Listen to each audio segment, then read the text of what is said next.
que não vai ser isso que vai fazer eu me perder, pelo contrário. Vamos falar de identidade? Vamos. Eu tava conversando há um bom tempo sobre identidade com um amigo, que ele acabou de se separar e ele falou assim, pô, eu fiquei tanto tempo casado que eu não tenho... Eu acho que eu perdi minha identidade. Isso pode acontecer com casamentos longos, de uma das duas pessoas ou as duas perderem a identidade.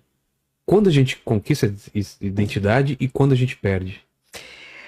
Eu acho que a gente, primeiro que identidade é algo que é único. É o meu... É o teu DNA. É o teu DNA, tá? E o que acontece é que a gente esquece disso e a gente começa a culturalmente achar que eu só serei completo se tiver alguém. Isso é muito forte. Isso é colocado de uma maneira muito intensa. Até, né? E é vendido. O mito do amor romântico.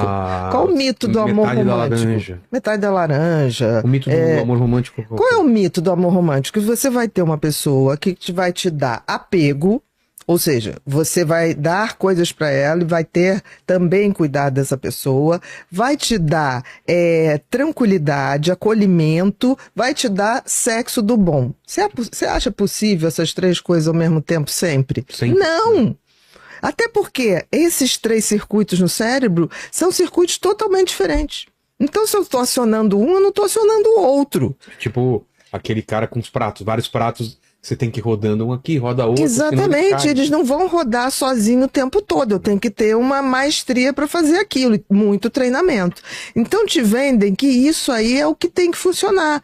Mas a gente sabe que, por exemplo, o circuito do sexo bom, ele está muito bom no início, na paixão. Né? Depois eu vou ter que batalhar para que esse sexo continue bom, porque ele vai tender a desativar.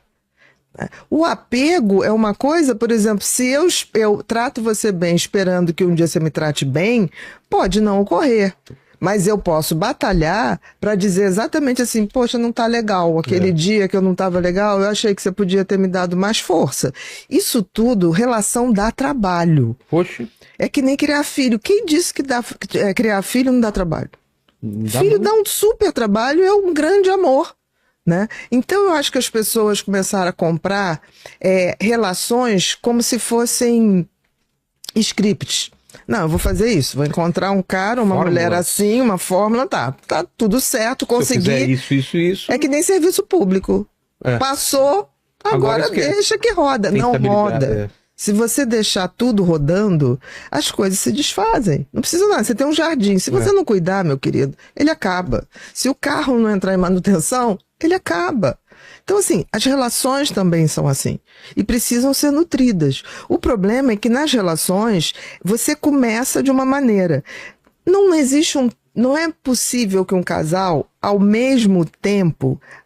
mude simultaneamente. Um vai crescer mais intelectualmente, o outro vai crescer mais fisicamente, financeiramente, e isso tem que ser muito colocado. Espiritualmente, é muito difícil. Agora, se você não aposta na tua identidade, não ajuda o outro a manter o dele, porque uma relação bacana é você aprender a ser dois sem deixar de ser um. Verdade. Então, se você joga tudo numa relação, esquece. O dia que a relação acabar, você acaba. Você perde metade da sua identidade. É como se fosse perna. Eu costumo dizer que a gente tem duas pernas. Uma é profissional, outra é afetiva. Você tem que equilibrar as duas. Se você hipertrofiar uma e a outra ficar toda magrela, não tem jeito. Uma hora você vai ficar manco. Você vai mancar. Você tem que trabalhar as duas coisas. Agora, o grande problema é quando um dos dois não vai se desenvolvendo simultaneamente. E aí tem uma acontece muito. É a maioria o que acontece.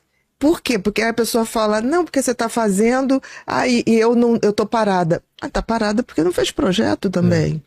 Porque a questão o grande casal é aquele que você tem projetos e um ajuda o projeto do outro. E torce. É que nem amigo. Amigo que aparece só quando você está doente é até bom. Mas o amigo que torce pelo teu sucesso, esse é muito mais amigo. Verdade. Porque todo mundo quer ver o outro bem, mas não melhor que ele. Então é muito fácil um amigo, quando você está mal, chegar e dar tapinha nas costas. O que você está precisando? Porque ele se sente superior. Isso é do ser humano. Agora, é muito difícil você ter um amigo que vê o sucesso do outro e fala, cara, tá arrasando. bacana, assim, de sentir bem pelo sucesso do outro. A gente sabe que não é tão assim. Então, por exemplo, o sucesso é um preço caríssimo. Poxa. É um preço caro. Outro dia eu estava brincando que o sucesso é uma escada. E uma escada que deve ter para mais de 10 degraus, mas é assim, frustração, erros, dificuldades, inveja, traições, isso tudo está nos degrauzinhos. Mas aí quando você chega lá, todo mundo quer o teu lugar, mas não sabe o degrau que você pegou. Todo mundo querendo ocupar isso daí não sabe o preço. Não sabe o preço. Você chegou a ver um áudio do Whindersson que viralizou esses dias? Não. Um áudio dele, ele mandou pra mãe dele, que ele falando que nunca quis ser rico, né? E as pessoas não entendem esse negócio. Ele falou assim, não é que não queira ser rico, mas o problema é que quando eu era rico, quando eu era pobre, meus pais eram pobres também. Então, ele se sente ocupando a cabeça, ocupando tudo que ele tem que fazer pelos pais e pelas pessoas que dependem dele. Porque pra ele não precisaria de tanto, né? Eu acho o Whindersson, eu sou fã do Whindersson como pessoa. Eu acho que ele é um cara muito à frente da gente, em termos mentais, não tenho a menor dúvida. Ele aguenta porrada de um jeito que eu não entendo, né? Sabe por quê? As pessoas parecem que dizem que odeiam ele de graça. Eu não sei, quem odeia não consegue fazer a leitura do Whindersson. Eu adoro o Whindersson, sempre gostei, sempre observei, gosto do ser humano. Acho que em alguns momentos ele deu uma bailada na curva, porque todo mundo dá uma bailada na curva, principalmente quem não tinha nada e passa a ter tudo. Mas teve um momento ali que ele botou o carrinho de novo pra pista. Verdade. E ele tá dando tanto sentido e propósito à vida dele. Cara, ele é um cara que pensa demais nos outros, assim. Isso é verdade. E em mudanças reais. Ele agora estava com um projeto de educação, que é uma coisa que ele está pensando para quando ele nem mais estiver aqui. E aquilo ali, para pessoas meio autodidatas. Ele é super autodidata. Ele é um cara multitalentoso. E é um cara que eu vou te dizer, ele já passou por tantas, que ele meio que Rock Balboa, quanto mais bate, você é o que você aguenta apanhar. E eu acho que ele já apanhou demais. Poxa. E tá imune. Eu acho maravilhoso, porque ele tá livre para fazer o que ele quiser. Eu sou fã, sou suspeita para falar do Whindersson. E como que a gente aprende essa resiliência de... Porque a vida bate, né? Tem muita e vai bater sempre. A vida bate forte. De onde vem essa resiliência? Essa vontade de se levantar? Porque tem muitas... Vou falar a verdade, tem muita hora que dá vontade de você ficar quietinho no seu canto, vou deitar aqui, não quero mais acordar. E aí? Mas olha só, eu sempre penso assim, se você ficar quietinho, primeiro que não é da sua essência ficar quietinho. Vamos lá, vamos falar da gente. A gente é inquieto, não consegue. A gente é um bicho inquieto. Então assim, eu vou estar me traindo. Né? E se eles conseguirem fazer com que eu não seja eu, ou você não seja você, aí a gente falhou, cara. Falhou totalmente. Porque assim, pode falar o que quiser, pode me chamar do que quiser. Eu levanto todo dia porque eu sei para onde eu tô indo. Independente do que as pessoas falem ou achem. Às vezes você tem que lembrar por que você começou as coisas, né? Sempre. Porque é difícil. Sempre. E lembrar que você teve muitos dias que você rezou para você estar onde você está. Isso é maravilhoso. E aí é aquela hora que você fala assim, não, vamos lá, deixa. Eu sou uma pessoa que eu só ouço crítica de pessoas que eu sei que gostam de mim. Por exemplo, uma coisa que eu vou ser eternamente grata a você. Assim que eu comecei meu podcast, no Pod People, a gente botava a thumb com o rostinho do convidado. Você botou assim, você me mandou um WhatsApp e falou assim, bote o seu rosto e da outra pessoa. Eu falei, cara, esse cara é generoso. Aí eu fui para a equipe, ele tá certíssimo. Então, são coisas assim que você vê que isso é generosidade. Porque você não precisava fazer aquilo. Você não precisava fazer nada daquilo. Mas você fez por quê? Porque é a sua natureza. Isso volta para você, não pela Bia, volta do mundo.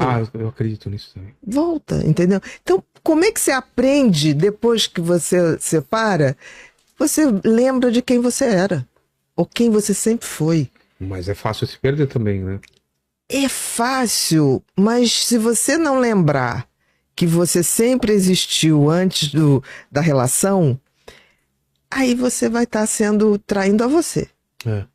É como se você tivesse que... Peraí, antes disso tudo acontecer, eu já era eu. E quais eram os meus sonhos? Eles estão aí, eles continuam. O que me anima e o que eu falo para as pessoas também que estão passando por momentos difíceis é que quando você tá no fundo do poço, você tá no olho do furacão, e depois você vê 2, 3 anos depois e olha para aquilo e fala, cara, aquilo não foi nada perto do que eu passei depois ainda. Você passa coisas piores e quando você lembra o sentimento que você tinha com aquela coisinha, né?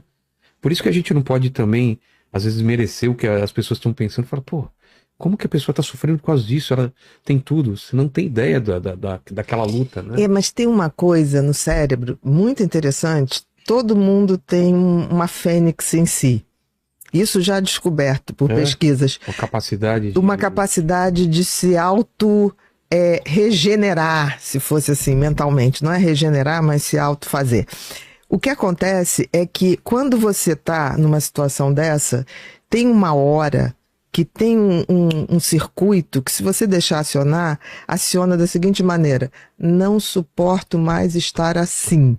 Quando você dá esse comando para o cérebro, não dá para ficar assim. E você vai para a ação. Mola no fundo do poço. Mola no fundo do poço. Você tem capacidade de mudar. Porque às vezes você tá tão no fundo do poço que qualquer coisa que você faça, você já melhora um pouquinho. Aí você vê uma melhora, você vai melhorando. Porque tem uma fase realmente que tudo parece que você só tá caindo. Chega uma hora que você bate no fundo. Não, é aquela hora que você fala assim, cara, seja o que for, hoje eu vou levantar. E hoje eu vou andar. Hoje eu vou ligar para aquele cara aquele projeto que eu vou botar para funcionar. E é quando você deixa de estar dominado pelos pensamentos e joga a ação. Porque o cérebro tem uma coisa muito interessante.